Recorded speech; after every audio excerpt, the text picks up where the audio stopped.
Hi, and welcome back to Joel's DIY, back again with another video. Today is actually kind of a high point in my collecting of turntables because I found basically the turntable that I've been kind of hunting down for the last 2 or 3 years, trying to find it at a good price, trying not to overpay. I've even looked into listings in Sempico, I think that's what I will put up the correct wording of the website where you can buy these type of turntables straight out of Japan. But nothing's really fallen through until now. And this was a regular thrift store walk-in that I saw this turntable, and I couldn't believe the price. I tested it at the thrift store, and it did read the records. It did, drop the needle and everything. So it's an automatic, by the way. And more or less, I rushed to picking it up.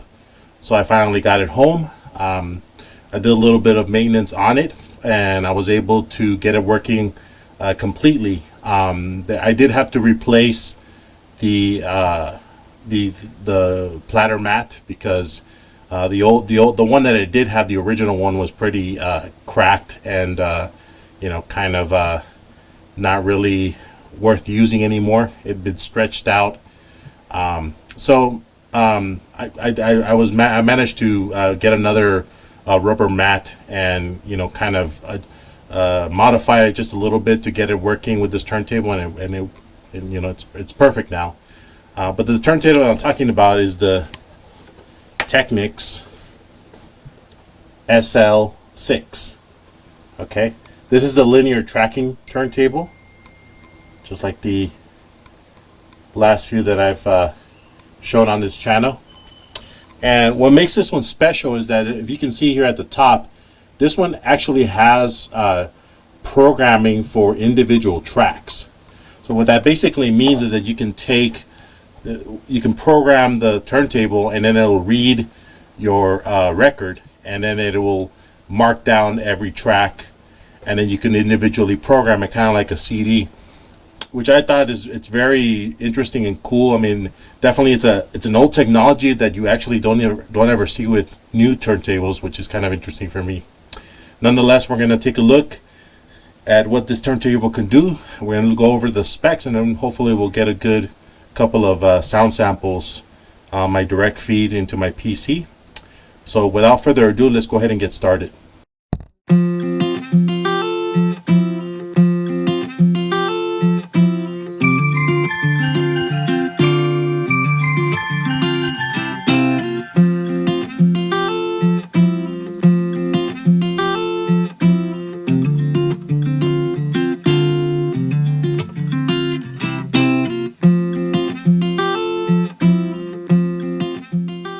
So here's a good look at the turntable. Love this aesthetic. It's straight out of the mid 80s. See, it says here the Technics SL-6 direct drive automatic turntable system. I think this is a very classic look. I mean, there's a lot of models of turntables that had this similar look from this era, so I love it. The cool thing about this particular turntable, like I mentioned earlier, is that it's programmable. That means that you could put a record in or vinyl, and it will scan it via the tone arm, and then you can go ahead and program whatever tracks you'd like to play. So it doesn't have to play in the particular order of the record, which is kind of nice. I did give it a good maintenance. I had to take it apart and go over the tone arm rail and replace the grease. I also had to make a cutout for this platter mat to replace the old platter mat that came with the turntable. It was a bit warped, and all I had to do was kind of make the hole or the insert for the adapter for the 45s for the mat to fit in. So that wasn't too difficult to do. Just passed it over with an X-Acto knife, and it fit perfectly. It also helps with the sensor because it has to be the mat has to cover the platter correctly in order for the sensor to work when it's detecting the vinyl that you want to play. It also has an adjustment for the intensity of the sensor light. I always have it at the middle, but if it has a tough time detecting records, you could also adjust the tone arm, and this adjusts the 45 and 33 speeds, and but you could also leave it at automatic, which I usually do. And if it detects a record that's about 7 inches, it'll switch over to 45. And like I mentioned, the control setup is pretty straightforward. You could select that track that you want to play. It has a repeat function, has the on button, the queuing, the start and stop. Here's a good look at the back here. Nothing special here.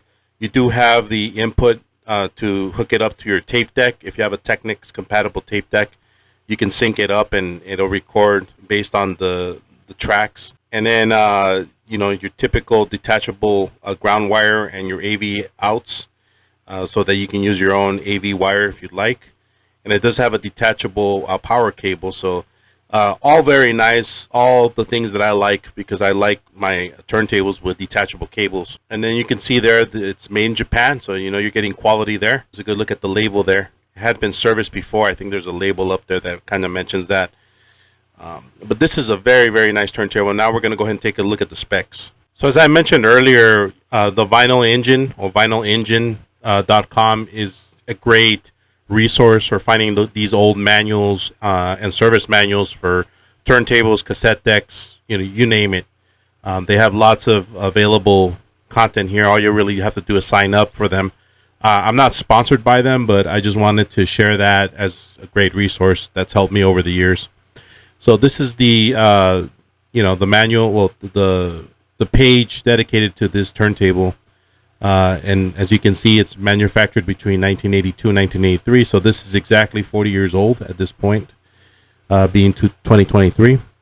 Let's go ahead and take a look at the specs. Fully automatic, direct drive, brushless DC, which is the type of motor you definitely want for a turntable. Drive control, FG servo control. And then you have a 300 millimeter aluminum die cast platter, 33 1/3 and 45 RPM, 0.025 while in flutter. Anything less than 1 is pretty good. Negative 78 dB for rumble. The tone arm is the dynamic balance linear tracking with gimbal suspension.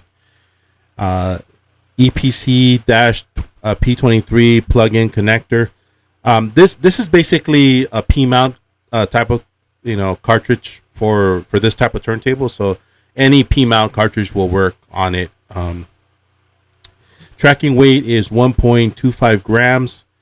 And then this is the stock replacement cartridge if you were interested in buying that for the turntable, if you get one. Dimensions 315 by 88 by 315 millimeter, and 4.6 kilograms, which I'm not sure how much that is in pounds. But this turntable has a good weight to it, which is what you want to avoid any rumble on your turntable. So it's a good weight. But yeah, those are the specs. Let's go ahead and jump into the demo and hear this turntable out. So here's a good look at how you program this thing. So what you do first, you just select the tracks. I'm speeding this up a little bit just so that we don't have to sit through the tedious process of letting it scan. And then once it's done scanning, it'll play the record at whatever order it plays. Here I'm just kind of queuing it up, and it shows that it automatically goes back to whatever track I chose every time I queue over the song. So if I queue again, I'll show you right now, and queue it all the way down, it'll go back to the track that I had selected. I believe 3, 4, and 5. So it's just kind of backtracking, and I put it in the order of 5, 3, and 4. So that's why it's moving backwards. So it's kind of a nice little thing here, and I'm also wanted to demo it on 45s and showing that the dial is set to 45 automatically, and as you can see, it detects a record, so it moves the tone arm all the way up to where the 45 begins, and it'll play it. I'm not going to show any sound on this one because this is copyrighted material. This is just to demo how the turntable works.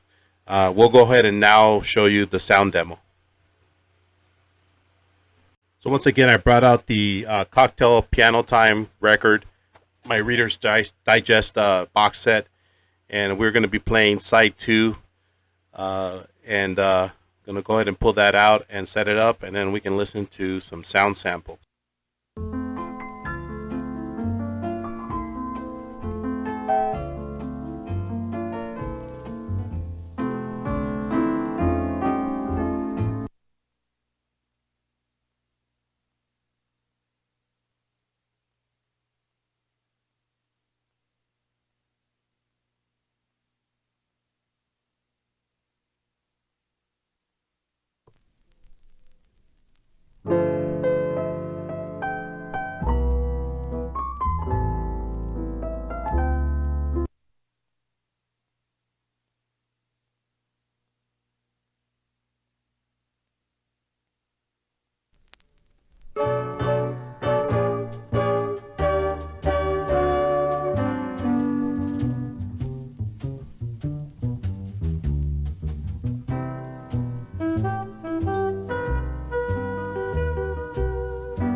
So here are my final thoughts. I think it was a great pickup getting this turntable. It's definitely been on my wish list for a couple of years already.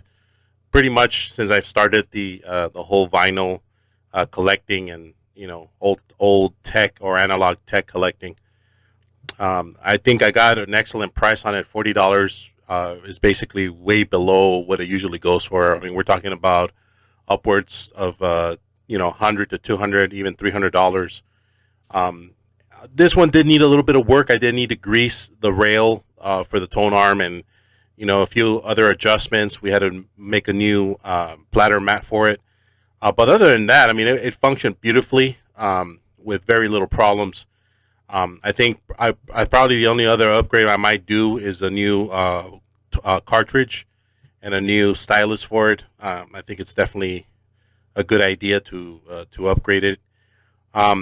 And it basically just needs maybe like a restoration of the dust cover just to make it a little bit get rid of those scratches and stuff. So, I mean, I think I got a good bargain and a good deal on that.